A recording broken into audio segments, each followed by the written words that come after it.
Good afternoon. Where I am, it's the afternoon, and peace be with you. I wanted to share with you some views because I have been questions and asked about what Trump said in the United States and in which way we have to deal with it, deal with this situation. Because if we look at all the Western countries, in fact, in Europe today, we see this in France, we see this in Germany or in Britain. The situation is quite worrying about what is said and in which way things are said about Islam, about the Muslims, and there is no day without talking about Islam, talking about what is happening in the Muslim majority countries, and questioning the very presence of the Muslims in the West, as if by the only fact that they are Muslims, they cannot be true Americans or true Europeans. And then we have Trump's leading now with the Republicans, being able to say what he said about the fact that Muslims should be prevented from entering the country. And all the people are reacting, the media, some of the journalists, of course, and the media and the politicians are saying, intellectuals are saying that this is just unacceptable. Yet, if you look at the figures on the ground, he's still leading, and it's as if there is a disconnect between what is said by the politicians and the emotions that we find within the societies, and this support to some of these understandings and some of these claims that the Muslims are perceived as a threat, as a liability within the country. So this is why we have to come and to think about this, because at the end it's also a strategy. What Trump is doing is to say the worst in order to normalize the bad. And the bad is, once again, to make it a problem that every time you speak about Islam and Muslims, there is a problem. If it's not a controversy, at least it's a problem. And we have to ask ourselves in which way we have to respond to this, because 14 years ago, just after September 11, the situation in the States was not as bad as it is now. We even had people supporting the Muslim and showing empathy and sympathy towards the Muslims. And now what we have is a majority of the American people are at least questioning Islam and the Muslims and the Muslim presence with all this violence around the world, and disconnecting what is happening in their country with what is happening in the Middle East, for example. It's as if what is done there has nothing to do with what is happening here. In religious terms, they are right, but in political terms, there is something which is missing in the whole discussion. And some of the Muslims, unfortunately, they are so keen to be accepted and to be perceived as Europeans or Americans. They go very quickly to some conclusion, say, you know what, we are going to speak about peace. There is nothing, there is no link between what is happening there and what is happening here.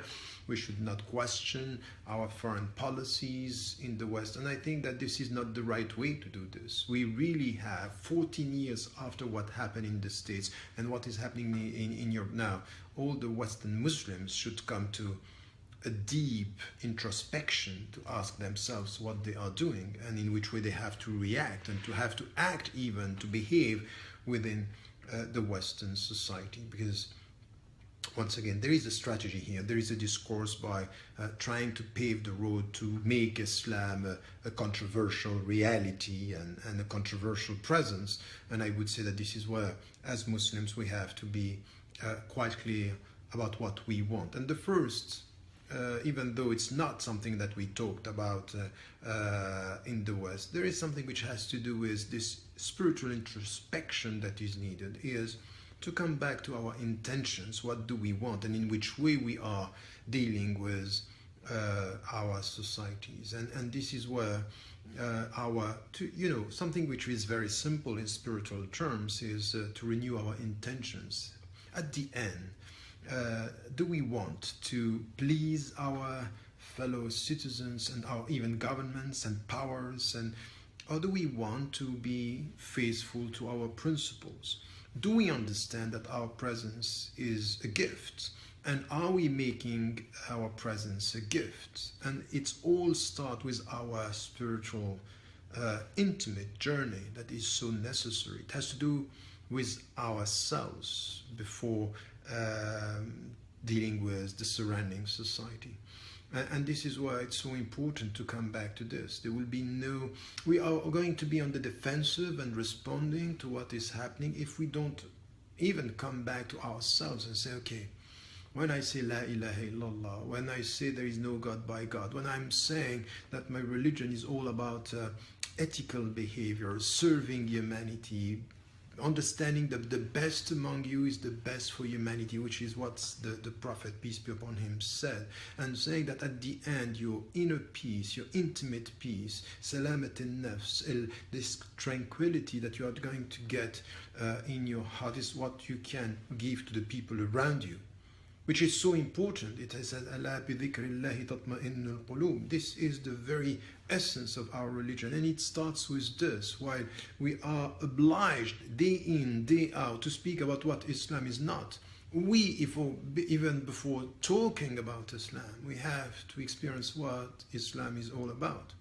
And this is an important challenge, because this intellectual strategic distraction that you have to speak about Islam, respond to this, say this, you are diverted from your path. And your path first is an intimate path. It's a path that is coming back to you. This is where you have this tranquility.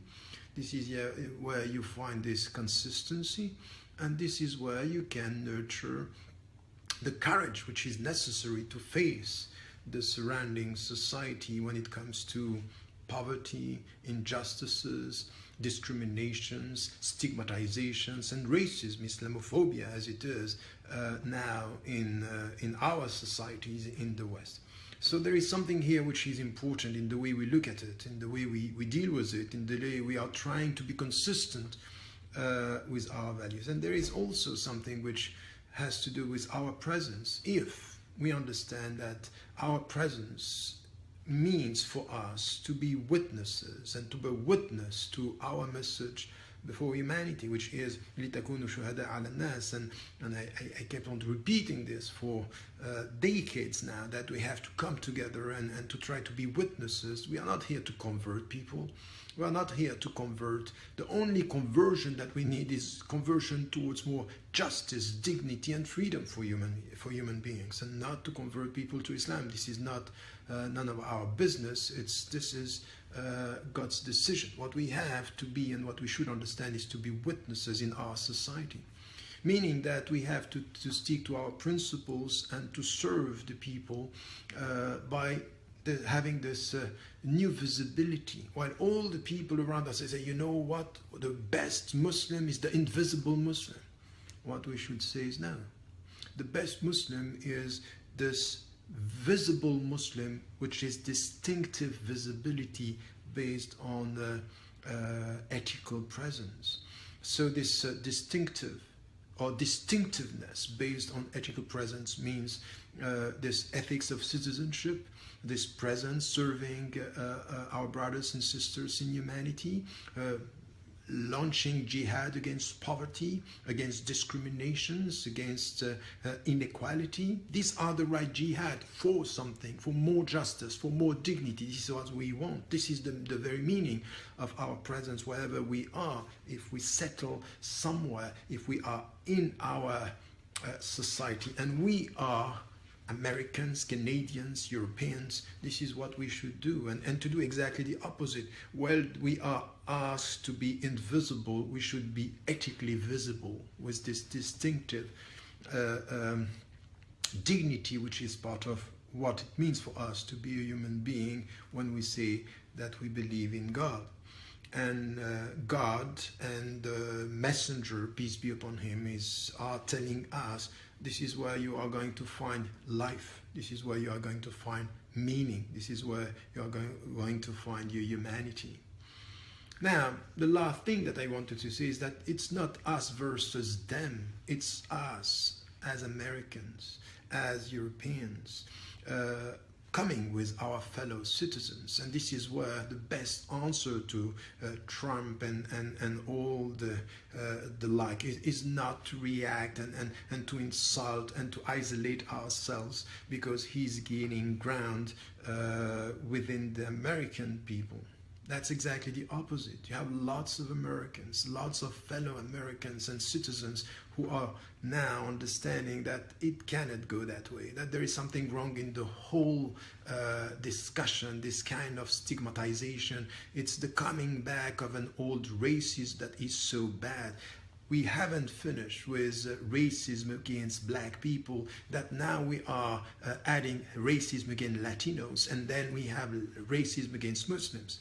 That's not going to be the future. That's the end of anything which has to do with diversity and the real American society and what should be the American society as well as the European societies.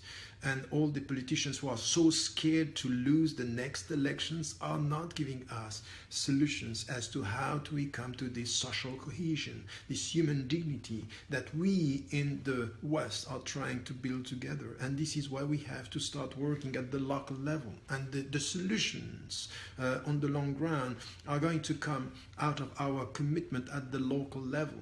And the local level where we are spreading more information about who we are. We are partners with our fellow citizens as to anything which has to do with social justice, education, environment, all the topic. And I would say to the Muslims, speak less about Islam. Don't fall into the trap where they're always asking you, Islam, what is Islam, what is not Islam, Sharia, Jihad, and all this, and you are caught in this discussion. Why? Now, stop talking about Islam and behave as human beings nurtured by the Islamic principles in all the fields, all the fields, as journalists, as teachers, as psychologists, as whatever, as artists as well.